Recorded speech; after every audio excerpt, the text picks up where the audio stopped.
نکاح کی وجہ سے دنیا اور آخرت کے فائدے میاں بیوی میں محبت اور اتفاق سے ہی حاصل ہوتے ہیں۔ محبت اور اتفاق کا ذریعہ یہ ہے کہ ایک دوسرے کے حقوق معلوم ہوں اور ان کو ادا بھی کرتے ہوں۔ ارشاد باری تعالیٰ ہے، اے ایمان والو، تم اپنے آپ کو اور اپنے گھر والوں کو اس آگ سے بچاؤ جس کا ایندھن آدمی اور پتھر ہیں۔ رسول اللہ صلی اللہ علیہ وسلم فرماتے ہیں کہ ہر ایک تم میں سے اپنے ماتحت پر اختیار رکھتا ہے، اس لیے ہر ایک سے پوچھا جائے گا کہ تمہارے سپرد جو چیزیں تھیں ان میں سے تم نے کیا کیا۔ جیسا کہ عورت کے ذمے مرد کا گھر ہوتا ہے اور اس کے بچوں پر بھی اختیار ہوتا ہے، اور اس سے بھی گھر والوں کے بارے میں پوچھا جائے گا کہ تم نے اپنے گھر والوں کے حق ادا کیے یا نہیں۔ قرآن و حدیث بتلا رہے ہیں کہ مردوں اور عورتوں کے ذمے کچھ حقوق ہیں جن کے بارے میں ان سے پوچھا جائے گا۔ تو ہر مرد اور عورت کے لیے یہ بات ضروری ہے کہ اپنے آپ کو اور اپنی اولاد کو دوزخ کی آگ سے بچائے اور ان کو شرع کے خلاف کاموں سے روکنے کی کوشش کرے۔ تجربے کی بات ہے کہ جس وقت آدمی پر کوئی مصیبت آتی ہے تو سب یار دوست الگ ہو جاتے ہیں، مگر بیوی ہر حالت میں مرد کا ساتھ دیتی ہے۔ بیماری میں جیسی راحت بیوی سے پہنچتی ہے کسی بھائی بندے سے بھی نہیں پہنچتی۔ اس سے صاف ظاہر ہے کہ بیوی کے برابر دنیا میں مرد کا کوئی دوست نہیں۔ بیوی کو اپنے گھر کا چراغ اور آبادی کا ذریعہ سمجھنا چاہیے۔ اگر بیوی کسی وقت بات چیت میں بطور ناز کوئی بات کہہ دے تو اس کو یہ سزا دی جاتی ہے کہ بات چیت اور ملنا ملانا سب چھوڑ دیا جاتا ہے۔ ایک شخص حضرت عمر رضی اللہ عنہ کے مکان پر اپنی بیوی کی شکایت لے کر آئے۔ اس وقت آپ کی بیوی صاحبہ آپ کو برا بھلا کہہ رہی تھیں۔ وہ شخص لڑنے کی آواز سن کر لوٹنے لگے۔ حضرت عمر رضی اللہ عنہ باہر تشریف لے آئے۔ آپ نے ان سے دریافت کیا، تم کیوں آئے تھے؟ انہوں نے اپنی بیوی کی بدزبانی ظاہر کی اور کہا، حضرت آپ کے ساتھ بھی یہی معاملہ ہے، مگر آپ نے الٹ کر کوئی جواب نہیں دیا۔ آپ رضی اللہ عنہ نے فرمایا، میری بیوی کے مجھ پر بہت سے حق ہیں، اس لیے مجھے ان کی سب باتیں برداشت کرنا پڑتی ہیں۔ ایک حق یہ ہے کہ مجھ کو دوزخ سے بچاتی ہے اور میں برے کام سے بچتا ہوں۔ دوسرا حق یہ ہے کہ وہ میرے گھر کی چوکیدار ہیں، اس گھر کی حفاظت کرتی ہیں۔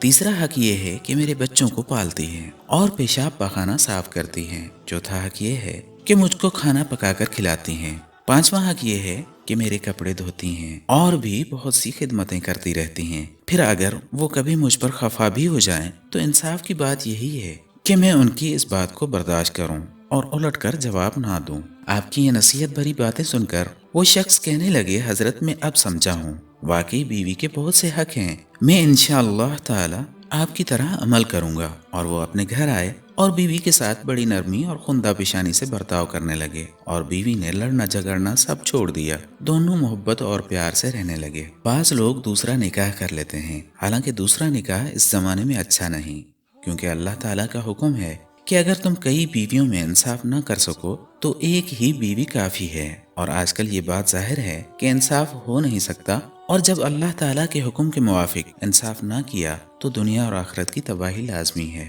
رحمت عالم صلی اللہ علیہ وسلم فرماتے ہیں کہ جس مرد کی دو بیویاں ہوں اور وہ ان کے لینے دینے میں اور کھانے پینے میں اور سونے وغیرہ میں برابری نہ کرے گا تو وہ مجھ سے گیا اور میں اس سے گیا، اور وہ میری شفاعت سے محروم رہے گا۔ آپ صلی اللہ علیہ وسلم نے فرمایا، تم سب میں سے اچھا آدمی وہ ہے جو اپنی بیوی کے ساتھ اچھا برتاؤ کرے۔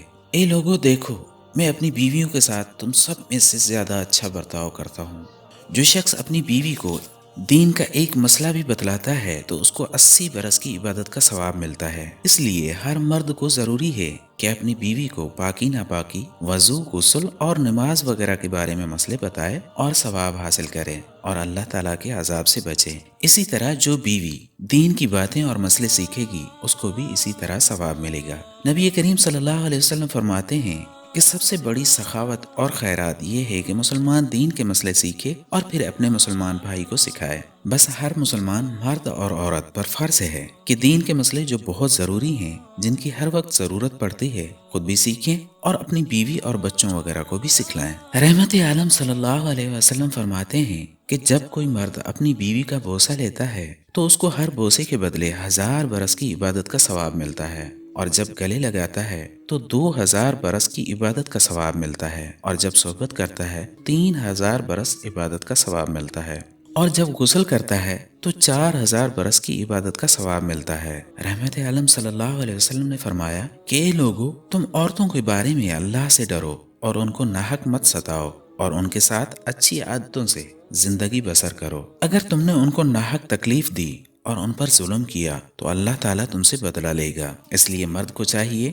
کہ اپنی بیوی کو ناحق تکلیف نہ دے، اس پر رحم کرے۔ اس کے ساتھ ہنسی مذاق اور دل لگی کرنے میں نفل نمازوں کے پڑھنے کا ثواب ملتا ہے، مگر ہنسی مذاق ایسا کرے کہ اس کا دماغ خراب نہ ہو۔ اللہ رب العزت نے فرمایا ہے کہ مرد دو وجوہات کی بنا پر عورتوں پر حاکم ہیں۔ ایک اس وجہ سے کہ اللہ تعالیٰ نے ایک کو یعنی مردوں کو دوسرے پر یعنی عورتوں پر بڑائی بخشی ہے، اور دوسرے اس وجہ سے کہ مردوں نے ان پر مال خرچ کیا ہے یعنی مہر اور نان و نفقے کا ذمہ لیا ہے۔ بس جو نیک بیویاں ہیں وہ مردوں کی اس بڑائی کا لحاظ کر کے ان کے سامنے ان کی تابعداری کرتی ہیں اور ان کے پیچھے بھی اپنی آبرو کی حفاظت کرتی ہیں۔ اس وجہ سے اللہ تعالیٰ نے ان کو حفاظت کا حکم دیا ہے۔ اللہ تعالیٰ نے مردوں کو بڑی بڑائی دی ہے۔ اپنے مرد کو خوش رکھنا بڑی عبادت ہے اور اس کو ناراض کرنا بڑا گناہ ہے۔ ہمارے آقا محبوب خدا صلی اللہ علیہ وسلم نے فرمایا کہ سب سے اچھا خزانہ دنیا میں نیک عورت ہے کہ اس کا شوہر اس کے دیکھنے سے خوش ہو جائے، اور جب اس کا شوہر اس کو کوئی کام بتلائے تو اس کا کہنا مانے اور اس کے پیچھے بھی اپنی عزت آبرو کو بچائے۔ اور رسول اللہ صلی اللہ علیہ وسلم نے فرمایا کہ جو عورت 5 وقت کی نماز پڑھتی رہے اور رمضان شریف کے روزے رکھتی رہے اور اپنے بدن کو غیر مردوں سے چھپاتی رہے اور اپنے شوہر کی تابعداری کرتی رہے اور اس کو خوش کر کے مرے تو وہ جنت میں جائے گی۔ بس جو بیوی دنیا میں یہ 4 کام کر کے مرے اس کے لیے آخرت میں جنت کے 8 دروازے کھول دیے جائیں گے، اور فرشتے اس سے کہیں گے اے خوش نصیب بیوی، جس دروازے سے تیرا دل چاہے جنت میں چلی جا۔ محسن اعظم حضور صلی اللہ علیہ وسلم نے ارشاد فرمایا کہ جو عورت 7 روز تک اپنے مرد کی دی ہوئی تکلیف برداشت کرے گی تو اس کو 700 برس کی عبادت کا ثواب ملتا ہے۔ اور دیندار عورت اپنے مرد کو بادشاہ بنا دیتی ہے کہ بیجا خرچ نہیں کرتی، ہر حالت میں صابر و شاکر رہتی ہے، جس کی وجہ سے مرد پریشان نہیں ہوتا۔ دیندار بیوی کا مل جانا اللہ تعالیٰ کا ایک تحفہ ہے، اور دنیا کی چیزوں میں سے اچھی چیز دیندار اور فرما بردار بیوی کا ملنا ہے۔ حضور اکرم صلی اللہ علیہ وسلم سے دریافت کیا گیا کہ یا رسول اللہ، سب سے اچھی عورت دنیا میں کون ہے؟ ارشاد فرمایا وہ عورت جب اس کا شوہر اس کی طرف دیکھے تو اس کو خوش کر دے اور اس کا کہا مانے، اور جان و مال میں کوئی بات اس کی مرضی کے خلاف نہ کرے، اور بغیر اس کی اجازت کے گھر سے باہر نہ جائے۔ رسول اللہ صلی اللہ علیہ وسلم نے ارشاد فرمایا کہ شیطان ہمیشہ رات کو سمندر کے اوپر اپنا تخت بچھا کر اس پر بیٹھتا ہے اور اپنے سپاہیوں سے پوچھتا ہے کہ آج تم نے آدمیوں سے خدا کی کون کون سی نافرمانیاں کروائیں؟ جواب میں کوئی کہتا ہے کہ میں نے لوگوں کی نمازیں قضا کروا دیں، کوئی کہتا ہے میں نے خون کروا دیا، کوئی کہتا ہے میں نے شراب پلوائی۔ غرض اپنی اپنی کارروائی اور شرارتیں بیان کرتے ہیں تو شیطان خفا ہو کر کہتا ہے کہ دور ہو جاؤ، تم نے آدمیوں کو کچھ بھی نقصان نہیں پہنچایا۔ پھر ایک اور شیطان کہتا ہے کہ میں نے مرد اور بیوی میں لڑائی کروا دی۔ یہ بات سن کر شیطان بہت خوش ہوتا ہے اور خوشی میں خوب ناچتا اور کودتا ہے، اور اس شیطان کو گلے لگا لیتا ہے اور کہتا ہے کہ شاباش، جیتے رہو، تم نے خوب کام کیا، اور یہ کام سب برے کاموں سے بہترین کام ہے۔ بعض عورتیں مردوں سے خرچ بہت مانگتی ہیں، نہ حلال کا خیال نہ حرام کی پرواہ، اور یہی کہتی ہیں کہ ہماری حالت تو دوزخ کی سی ہے جیسے اس کا پیٹ نہیں بھرتا، اور یہی کہتی رہتی ہیں کہ مجھے اور زیادہ دو۔ اسی طرح روپے، کپڑے، زیور وغیرہ سے ہمارا پیٹ ہی نہیں بھرتا، کتنا بھی دو سب خرچ ہو جاتا ہے۔ ہادی برحق محسن اعظم صلی اللہ علیہ وسلم فرماتے ہیں کہ جو عورت اپنے مرد کے لیے بناؤ سنگار کرے اس کو 2 برس کی عبادت کا ثواب ملتا ہے، اور جو عورت بغیر اجازت اپنے شوہر کے گھر سے باہر جائے تو زمین اور آسمان اور فرشتے اس پر لعنت کرتے ہیں جب تک وہ واپس نہ آئے، اور جو عورت غیر مرد کو اپنا بدن دکھاتی ہے تو اس کی ہر بد نظر کے بدلے اس عورت پر 360 لعنتیں برستی ہیں۔ جو عورت غیر مرد سے پردہ کرے گی اور اپنے بدن کو چھپائے گی اس کو دوزخ نہ جلائے گی، اور جو عورت اپنے مرد کے پیچھے بھی اپنی آبرو بچائے گی اس پر دوزخ حرام ہے۔ اور جب کوئی عورت اپنے مرد کو دنیا میں تکلیف دیتی ہے تو جنت میں جو حوریں مرد کو ملیں گی وہ کہتی ہیں کہ خدا تجھے غارت کرے، یہ تو تیرے پاس کچھ دنوں کا مہمان ہے، بہت جلدی ہمارے پاس آ جائے گا۔ رحمت عالم صلی اللہ علیہ وسلم فرماتے ہیں کہ جو عورت اپنی خوشی سے اپنا مہر معاف کر دیتی ہے اللہ تعالیٰ اس سے خوش ہو جاتا ہے، اور میں اس کی شفاعت کروں گا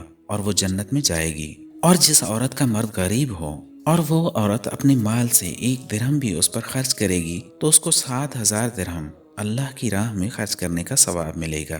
حضور اقدس صلی اللہ علیہ وسلم کا ارشاد ہے کہ جو عورت بلا سخت مجبوری کے طلاق مانگے اس پر جنت کی خوشبو بھی حرام ہے، اور عورتوں کو بلا سخت مجبوری کے طلاق نہ دی جائے، کیونکہ اللہ تعالیٰ ایسے مردوں اور عورتوں کو پسند نہیں کرتا جو بہت سے مزے چکھنے والے ہوں۔ آپ صلی اللہ علیہ وسلم نے ارشاد فرمایا، اے عورتوں، کیا تم اس بات پر خوش نہیں ہو کہ جب تم میں سے کوئی اپنے شوہر سے حاملہ ہوتی ہے اور اس کا شوہر اس سے راضی ہو تو اس کو ایسا ثواب ملتا ہے کہ جیسا اللہ کے واسطے روزہ رکھنے والے کو اور ساری رات عبادت کرنے والے کو ملتا ہے، اور جب اس کو درد سے شروع ہوتا ہے تو اس کی آنکھوں کی ٹھنڈک کے لیے اللہ تعالیٰ نے ایسا سامان چھپا رکھا ہے کہ زمین و آسمان کے رہنے والوں کو اس کی خبر نہیں، اور جب وہ بچہ جنتی ہے اور بچے کو دودھ پلاتی ہے تو بچے کے ایک ایک گھونٹ پینے پر اس کو ایک ایک نیکی ملتی ہے، اور چھوٹے بچے کی وجہ سے اس کو رات کو جاگنا بھی پڑے تو اس کو 70 غلام آزاد کرنے کا ثواب ملتا ہے۔ اور عورت کو شروع حمل سے لے کر بچے کے جننے تک اور دودھ چھڑانے تک ایسا درجہ ملتا ہے کہ جیسا اسلام کی حفاظت کرنے والے مجاہد کو سرحد پر رہنے سے ملتا ہے، اور اگر عورت اس درمیان میں مر جائے تو اس کو شہادت کا درجہ دیا جاتا ہے۔